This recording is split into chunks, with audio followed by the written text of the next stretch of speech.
ચોરીના ચાર ચાર મંડળ ભેગા ભેગા થયા છે. હવે તો આપણે રેવાય વિના રેવા.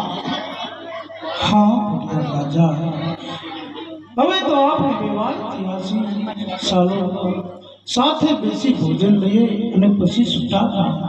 હે અજમલ રાજા, ભોજનની વાત તો પેલા ભોજન પાસે રહી. પહેલા મારા મનની અંદર હે પ્રશ્ન મૂંઝવે છે. શું તમે હે પ્રશ્નનો મને ઉત્તર આપશો? હા ભડિયા રાજા, હવે તો આપણે સગા બન્યા છીએ. જે પૂછવું હોય એ પૂછી લો. હરે અજમલ રાજા, તો આપને પુત્ર કેટલા છે? હે જરા મને કહો રે. ભડિયા રાજા,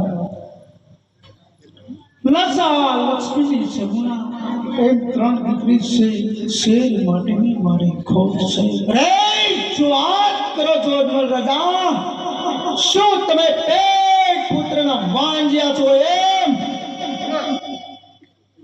હરે અજમલ રાજા, જો આ વાતની જાણ પેલા મને હોત ને તો હું મારા પુત્રને સપણ પણ ન કરે. અજમલ રાજા, સપણ ન કરે. અરે નહીં ભડિયા રાજા, હવે તો આપણે વ્યવહાર થયા છીએ. મેર જેર બોલી સાથે બેસી ભોજન લઈએ.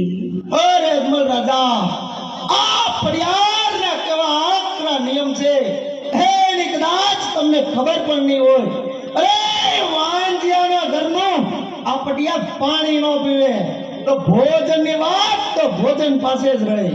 નહીં ભડિયા રાજા, આવા મેણા શા માટે બોલો છો? હવે તો આપણે સગા બન્યા છીએ. ચાલો ભોજન કરવા ચાલો. હે ભોજનની વાત દૂર રહે ને હું કહું અને તમે સાંભળો.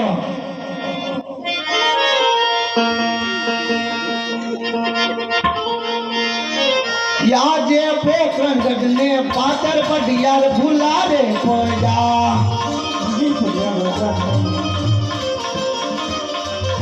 ધનિયા વાંજિયા મહેમાન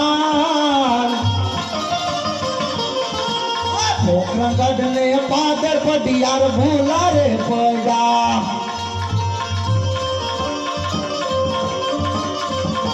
એવા સવારે લાખ ના રાજા તારે થોડી લારો.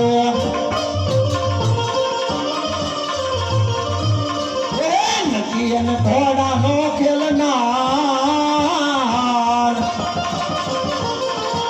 સવારે લાખ ના રાજા થોડી લારે.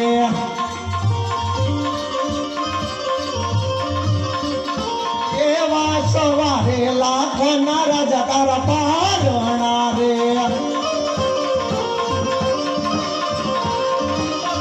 એ નદી ને પારે રે પડનાર સવારે લાખ ના રાજા તારા પારણા રે.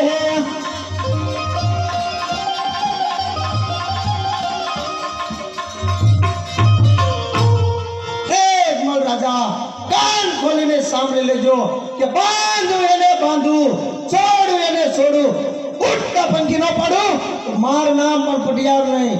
જ્યાં સુધી આપને ઘેર પેટ પુત્રનું પારણું ન બંધાય ને ત્યાં સુધી મારા પિંગલગઢની અંદર સામું પણ ન જોતા. હા ભડિયા રાજા, હા હું કહું અને તમે સાંભળો. દીકરીનો બાપ છે ને હંમેશા લાચાર જ હોય છે.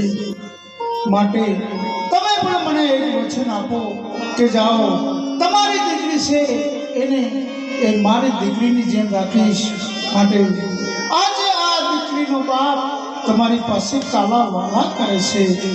બોલો ભડિયા રાજા કે જે મારી દીકરીને મેં હંસવી છે ને એ તમે દીકરીની જેમ માનજો અને મેણા ના મારતા. ભડિયા રાય, એને મેણા ના મારતા. હે અજમલ રાજા, દીકરીની વાત કહી તમે પણ મને ભોળવો છે. તમારી દીકરી એ આજથી મારી દીકરી છે. અને એક વાત કાન ખોલીને સાંભળી લેજો કે ત્યાં સુધી આપને પેટ પુત્રે પારણો ન બંધાય ને ત્યાં સુધી મારા પિંગલ ગઢના ઝાડવાય ન જોતા. ભલે ભોળિયા રાજા, તો હવે તમે પણ એક મારો પ્રશ્ન પણ સાંભળતા જાઓ. વચન તો તમે મને આપ્યું છે ને કે દીકરીની જેમ હાંકવીશ, તો સાંભળો કે જ્યાં સુધી મારે ઘેર પુત્રનું પારણું નહીં બંધાય ને, અને ત્યાં સુધી તમારા પિંગલગઢમાં પગ નહીં મેલું ના. રાજા એક વાત કાન ખોલીને સાંભળી લેજો કે સિંહનો શિકાર કરું, વાઘનો વેપાર કરું, ઊંટના પંખીનો પાડો તો મારું નામ પણ પટિયાર નહીં.